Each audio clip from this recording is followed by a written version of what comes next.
Welcome student. आज हम लोग पढ़ेंगे पाठ 13 अमृता शेरगिल के बारे में। यह हम लोग का पाठ का ही नाम है, अमृता शेरगिल। तो हम इसके बारे में आज पढ़ेंगे कि अमृता शेरगिल कौन है। तो देखिए यहाँ पे दिया हुआ है कि चित्रकार प्रकृति के पुजारी होते हैं। वे प्रकृति से प्रेरणा लेकर चित्रों का सृजन किया करते हैं। उनके चित्रों से हमें प्रेरणा प्राप्त होती है। ऐसी ही महान चित्रकार थी अमृता शेरगिल, जिन्होंने अपनी चित्रकारी से कैनवास पर भारत की नई तस्वीर उकेरी और खूबसूरत चित्रकारी करने वाले चित्रकारों में अपनी अलग जगह बनाई। तो आइए उनके विषय में कुछ जानें।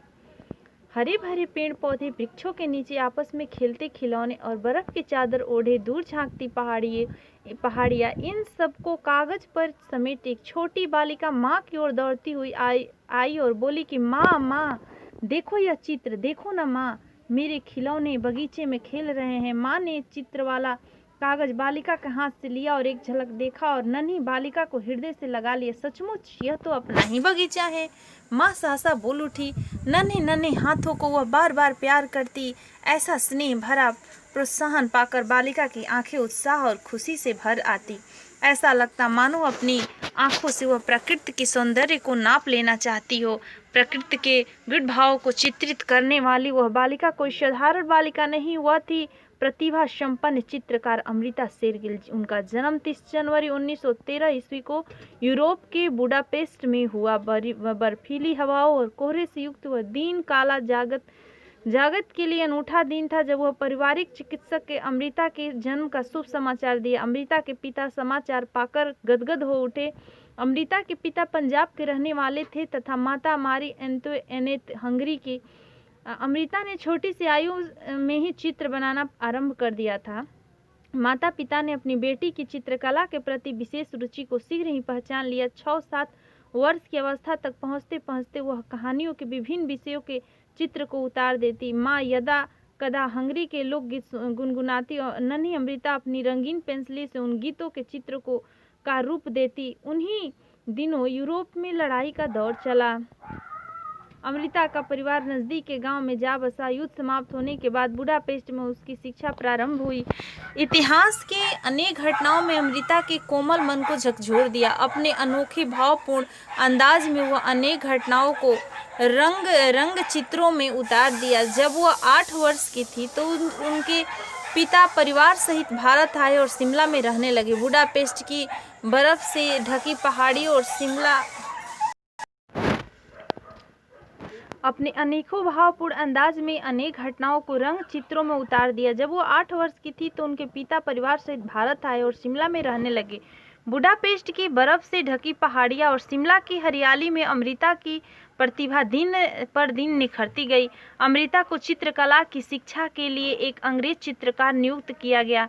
विषयों पर अमृता की पकड़ तथा रंग संयोजन और प्रस्तुतिकरण में अमृता की दक्षता देखकर शिक्षक भी दांत तले उंगली दबाते थे। अमृता के माता पिता ने तय किया कि चित्रकला की शिक्षा के लिए उसे यूरोप भेजा जाए। 1924 में शेरगिल परिवार इटली के लिए रवाना हुआ। अमृता चित्रकला की शिक्षा प्राप्त करने पेरिस गई। महान चित्रकार प्रोफेसर पियरेवेला ने अमृता की मौलिक प्रतिभा तथा कला के प्रति रुझान की अत्यंत प्रशंसा की। उनकी संगति में अमृता की कला में निखार आ गया। वह प्रोफेसर पियरे के गिने चुने प्रिय शिष्यों में से एक थी।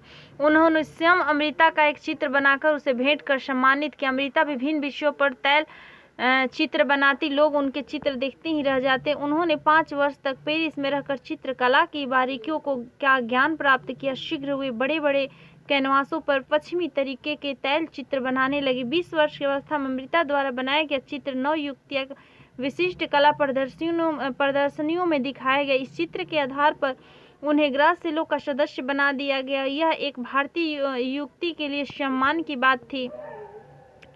प्रोफेसर ल्यूसिए सीमो अपने शिष्यों को खूब देखभाल कर चुनते थे। वे अमृता की चित्रकला में सिद्धांत और मौलिकता के सुंदर और अनोखे मेल से अत्यंत प्रभावित हुए। उन्होंने कहा कि वह दिन शीघ्र अवश्य आएगा जब मैं गर्वपूर्वक कहूँगा कि अमृता मेरी शिष्या हैं। उनके ये शब्द जल्द ही सच हुए। चित्रकला जगत में अमृता का नाम जाना जाने लगा। अमृता को भारत सदा ही आकर्षित करता रहा।